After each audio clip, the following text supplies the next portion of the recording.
Can we have a moment of silence, please? Just to bring into the ecosphere here exactly what we're here for. May everything I say, everything I speak, everything I do be for one reason, one cause, and that's to liberate animals.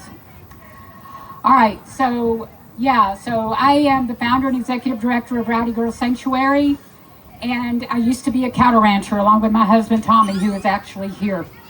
So if cattle ranchers can go vegan, communities, institutions, neighborhoods, politicians, governments can go vegan, right?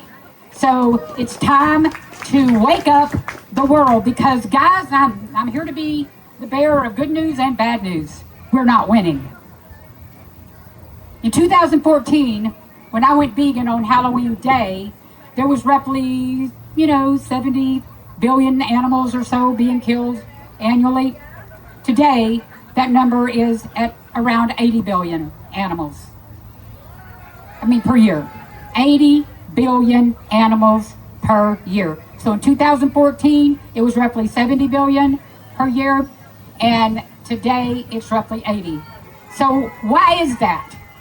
Well, if you think about it today, 2,442 animals per second are killed.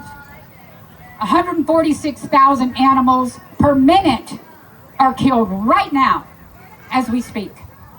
8.8 million per hour gone, suffering, tortured, and 211 million animals per day, farmed animals, not including fish and aquatic animals, are slaughtered on this planet. Our planet is ravaged with animal agriculture. And as a former cattle rancher who was blind to this, why? Because our system, our world is set up to be blind. We are set up to not see the suffering. There's kids here playing in water parks. There's kids here probably at this table next to us eating, corn dogs, who knows what they're eating, hot dogs. It's because we don't see. We are set up to be blind. So what are we going to do to win? If 10 years after I went, or 11 years after I went vegan, it's even worse than it was, what are we going to do? I tell you what we got to do, because if we don't start organizing, if we don't stop the infighting, if we don't start coming out of our vegan closet, if you will, and being animal rights activists in some way, shape, fashion, or the other, the animals are suffering. It isn't enough just to be vegan. This is my opinion. Y'all may differ. But I don't think it's enough to be vegan today. I think we've got to get out there and use our voice in any way, shape, fashion, or form that we can. It doesn't have to be in public on a microphone like I'm doing. It doesn't have to be, writing a book, going out into the world on a book tour like I'm about to start. At 68, almost 70 years old, y'all, I'm a late bloomer, okay? And I am blooming for the animals today. I know now why I'm here on this planet. And I will not stop. I will not stop. I am making myself strong. I am doing everything I can to be 100% for them. So y'all, if there's any way that you can step up and do better for the animals, we have to. We have to organize. That's why I'm here today at National Animal Rights Day in Austin, because I want to do whatever I can to come around in communities like this that are doing whatever they can to be a voice for the animals. And God, when you really think about it, in history, the saying goes, first they ignore you, then they laugh at you, then they effing fight you. And then, by God, we're going to win. We're going to win, because I know people like y'all here at National Animal Rights Day are not going to lay down easy. We're going to win, right? Let's hear it. We're going to win. Yes. Because if we don't, imagine 10 years later. Can you imagine 100 billion animals being killed. What are we doing? We've got to get out of the closet. We've got to create a spectacle of ourselves if we need to for the animals. You know, it's just unbelievable to me in a time that we're living in that we don't have vegan staffers in our government, that we don't have vegan lobbyists in our government. I tried for years through an organization called Agriculture Fairness Alliance to do whatever I could to change the system from the inside. I can tell you that generations and generations of cattle ranchers are entrenched in our politics on both sides of the aisle. It doesn't matter which side.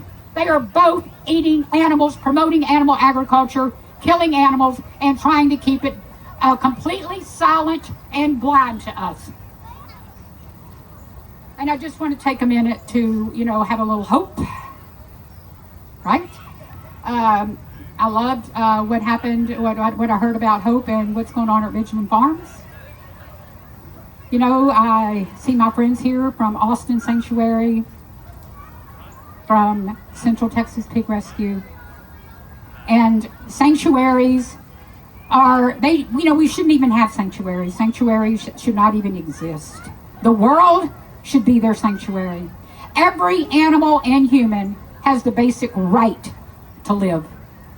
When you think of the word animal, it means life, spirit, soul, breath. The word anima, A-N-I-M-A, means life, spirit, soul, breath.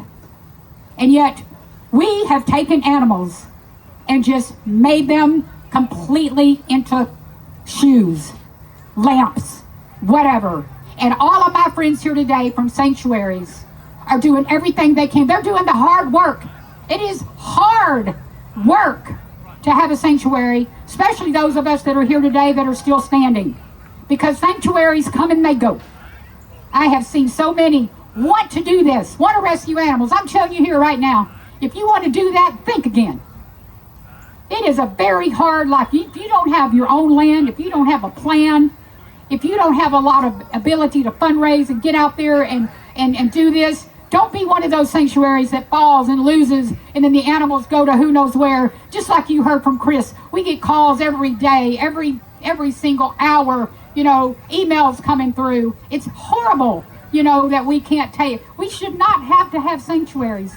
Sanctuaries, the animals should be free. That should be a basic right. And it's not. And on National Animal Rights Day, y'all, if you are not volunteering at sanctuaries, if you're not donating to sanctuaries, if you're not contributing in some way to help sanctuaries, please do. Please make it a point to do that. And then finally, I'll end by saying I want to thank Sylvie for inviting me here. If y'all want to see the documentary Rowdy Girl, it's playing all over the world now. Y'all, we've got to get the story. We've got to get the story of a cattle rancher that's going vegan into rural communities. That's our plan on the book tour that I start at the latter part of June. I'll be on your Austin station next Friday. It's Studio 512. I'll be on the morning news. So if y'all want to tune in next Friday, they're going to be interviewing me live, so we'll see how that goes. But, whatever you do, guys, do whatever you can to get this book, to get the story of cattle ranchers going vegan into the hands of people that really need it in the rural community. And you that are activists can use it in your activism. I hope to see you at Book People on June 26th from 7 to 9. Y'all be there. And thank you so much for being here on National Animal Rights Day.